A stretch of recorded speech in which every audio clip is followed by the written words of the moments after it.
XRP holders will lose or suffer if they don't actually understand these information and get the right perspective.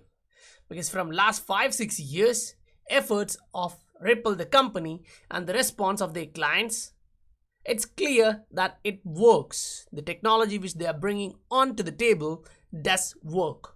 But why hasn't it reached that level of adoption? I mean, the ODL itself, and why fast adoption is going to be happening from now on in 2020.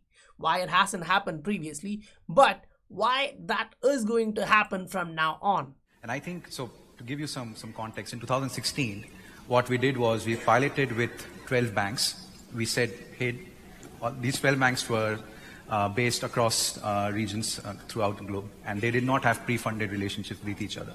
What we did was we gave these 12 banks some XRP and asked them to settle within themselves. And it worked beautifully. But then they came back and said, you know what, this works beautifully and we would love to adopt it, but we cannot. And precisely the exact reason just you mentioned about Basel III capital requirements, regulatory uncertainty, and so on. So they said that A, it's volatile, B, there are no set of regulations, so we cannot hold those assets in our books. So we actually went back to the drawing board and said, okay, look, how do we change this? Which is why we came up with this product called XRapid.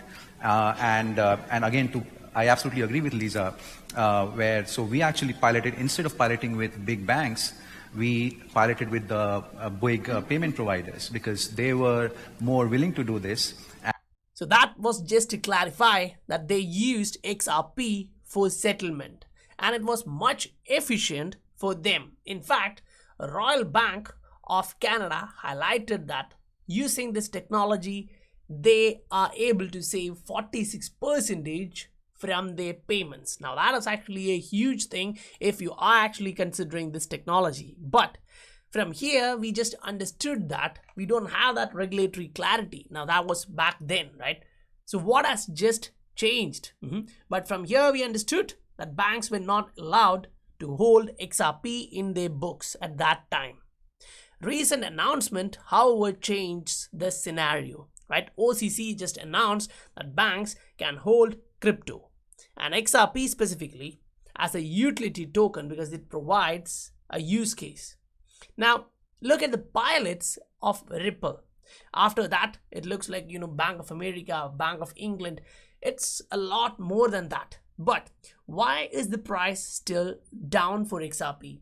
That is a simple question which majority of newcomers and existing XRP community members ask. Some pieces of this puzzle is still with Ripple the company. There are certainly big things going on that we have not, that we don't always announce, but those conspiracy theories don't have any ground. So that's directly from them, right? You heard that crystal clear. They are having a lot more to announce, but they don't always come out and say that's happening. So that's why the price is still down along with the market cycle, because any asset which is being traded by human beings have a market cycle that's psychological, and both of this combined is that what we are getting in the price. Welcome to the Scientific Investor channel, where we discuss crypto and science behind investing regularly. If you so value, please do hit that like and subscribe button. And if you would like to support the channel, you can open your heart and use Patreon, PayPal and the XRP wallet address in the description below. Now, when we enter into all the fundamentals, which say Ripple partners are expanding, so it's like a war between payment providers and the banks for their fair share of remittance, right? They're all concentrating on the remittance market, the payments market. So when they are looking into that particular market, we all understand one thing. Whoever wins, Ripple, XRP and ILP will thrive. And why I actually say that? Because now central banks are coming out, they are showing more interest in this technology and how this technology is evolving and how the technology itself is improving. They are getting their destination wherever they go, they kind of get adopted. And then they are coming up with whatever newer items which a bank needs to do this. So big names are inside this. They are all doing the pilots, but why are they not going and implementing it? We just saw that.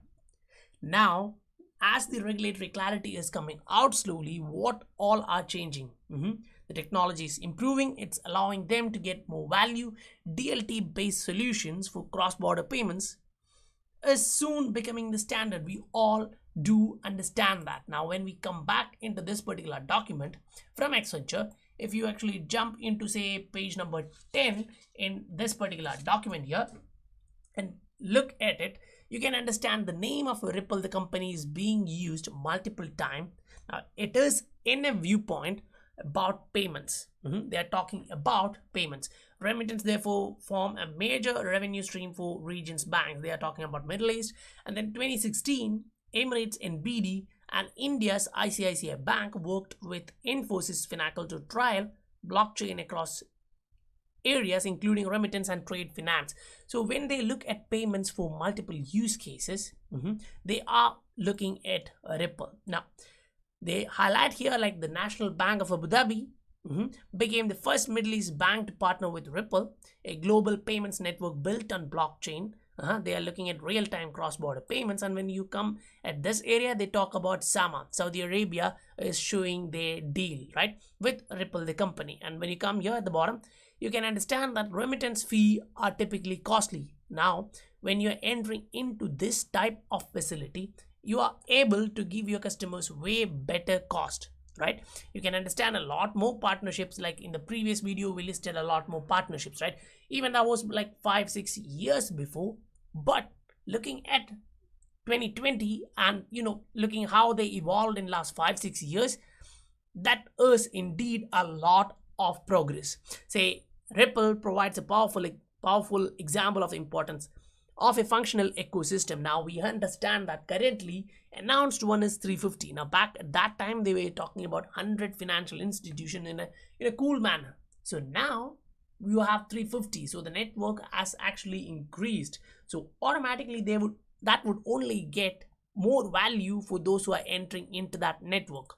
Now when we look at these stuffs, what you have to understand is it's not just only one institution or two institutions. We are talking about giant institutions in different geographical area. Say in this one, it actually gives you a list of Ripple partners. So that's SBI Holdings, American Express, Standard Charters, all the other big names which we have highlighted previously. Now, why is the price of XRP still there would be another question again, looking at all these giant names and saying, they are only using the software from Ripple, not the on-demand liquidity solution. But then we also understand that the pilots which they are conducting are actually to look at this new technology, and if they are going to implement it, they will be implementing it soon. At least in Asia, it really looks like the level of adoption is going to kick. Now, when we say that, keep in mind some article date back 1 year or more, but majority of them shows that the banks, they take time. And when these articles which we say they are concentrating on the business to businesses transfer payments, they are really looking at this. They already understand that the solution provided by Ripple's DLT solution have that ability to do that. Now, if you actually look at this one, it shows Bank of France speak about Ripple's blockchain and central bank digital currency. Now it is both being spoken about in the same manner, right? Central bank digital currencies would be moved across XRP ledger, and XRP would be the bridge asset. Do you remember what we were talking here? We were always talking about this aspect, meaning the central bank digital currencies are not Ripple killer. If you understand this in a proper manner, this is something really huge and important. Why? When we see this pilots, everything running different manner, different banks, different geographical area, if couple of central banks like these are taking XRP as a bridge asset, guys, the game is changing from there on. Now once they do this or implement this in a final stage, becoming the bridge asset, that kind of changes everything. So the banks holding XRP in one side, then XRP is being used as a bridge asset in another side, is giving its fundamental in a different manner. Now when we look at its fundamental, this is again late last year, Korea's second largest bank has confirmed Ripple partner. Now, if you look at different regions, say Canada, they are talking about how cross-border payments work. Now, previously we went in detail through different projects from Jasper, Ubin, and others. But here they're talking about what is a huge market value, right? The cross-border payments, $23.7 trillion in 2018. And now, as the engine of commerce is slow, still, the globalization is pushing the e-commerce to a next level. Why? Because each and every company is now, they can easily do their outsourcing, buy something from others, pay your business partner at the other end of the planet. It's easy. Why? Because you have this technology here, and the correspondent banking networks are being reduced. Why? Because already they understand if it is using that corresponding banking chains, it's going to take more time and money for that. Now that is the amount which you will have to pay if you are actually going to use that. And when banks look at this, say Ripple, and how the company is executing stuff, you can actually understand there are giants working with Ripple, the company, and it is the infrastructure itself they're talking about. And at the bottom, if you look at the settlement infrastructure, that means using that bridge asset XRP. Now, if you are an XRP holder and you don't understand the fundamental like this, how these are happening, say clearing, settlement, FX, messaging, it's just the messaging which Swift can actually execute, even if they come up with any type of new product. Like say GPI, they are using that to highlight, they are going to give them much bigger things. But what really is happening is they are only doing that messaging side, and bank need their correspondent chains to execute that transfer using Nostro Vostro. Now, we previously saw a Ripple killer like RTGS Global. Again, they're using that correspondent banking relationship. Once those are going out, you need a DLT provider to execute that, and that automatically goes back to who has more connections. The network effect comes in at that point. And here in Ripple's document, Ripple is unrivaled. We are proud to have been a part of the world's first live Ripple demo of a transaction. So that is from Reese Bank. And if you actually look back, you can understand the country is actually going for digital currency. They are jumping way ahead compared to other nations. So if we are looking at this in different geographical area and how they are piloting, from pilot to global production, following a successful pilot, Reese Bank is now working to deploy Ripple in production. So the German institution look forward to using Ripple to expand its operation from Europe to rest of the world. So that's how Ripple's distributed ledger technology is being used. So it's not just pilot, right? They are talking about production. They are talking about going in a manner that would be pushing XRP into next generation banking. And in the next generation banking, central banks would be pushing their central bank digital currency to show, we have the dominance. Say, for example, if China has already rolled that out, US is now entering into the space talking like, we are not way behind. We are actually trying to, surpass something. We will actually come into the stage with topics on the table. It's not like we are left behind. Now, when we actually look at previous stuffs like say partnerships and all, now these name may be familiar to you if you were here and you were following the information on a daily basis. You already understood these items. So if you're actually familiar with these stuff, say FleetCor and other payment providers who are entering the space, now we actually know why they are entering the space, right?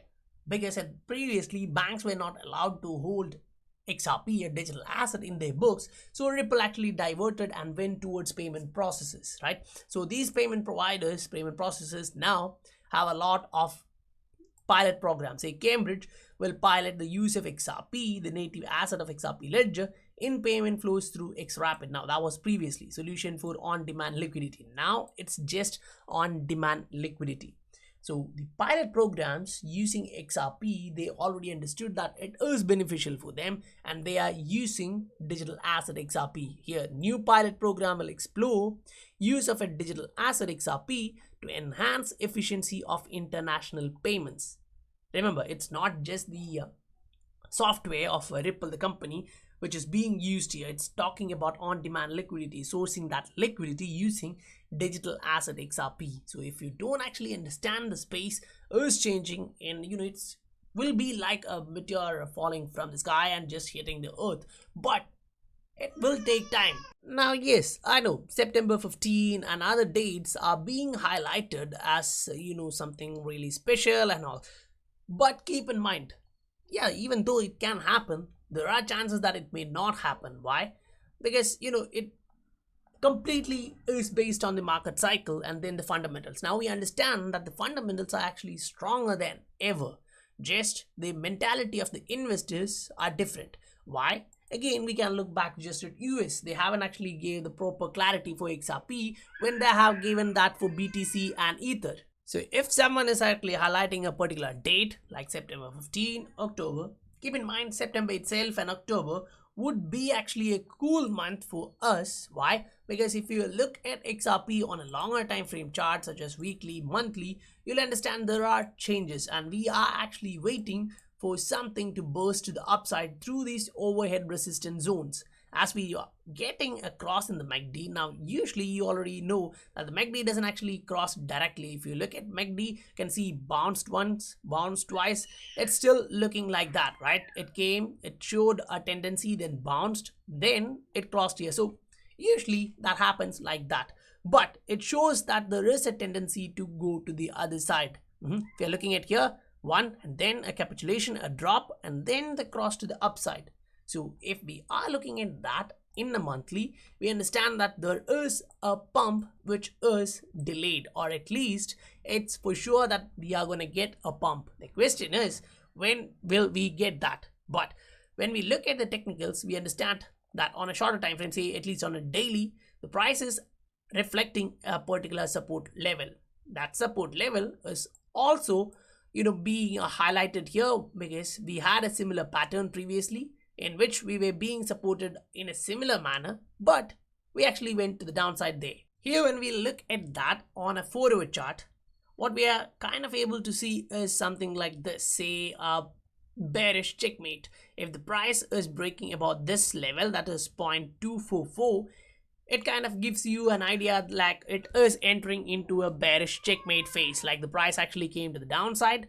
Sellers tried to push it to the downside, and sellers and buyers were kind of a bit of in fight, and once if the price is closing above this, it kind of gives you a technically it kind of shows you like the buyers are winning in that war. Hope you guys actually understood that, and if you received value for your time, please do support the channel, hit that like and subscribe button. I'll meet you guys on the next video. Bye for now.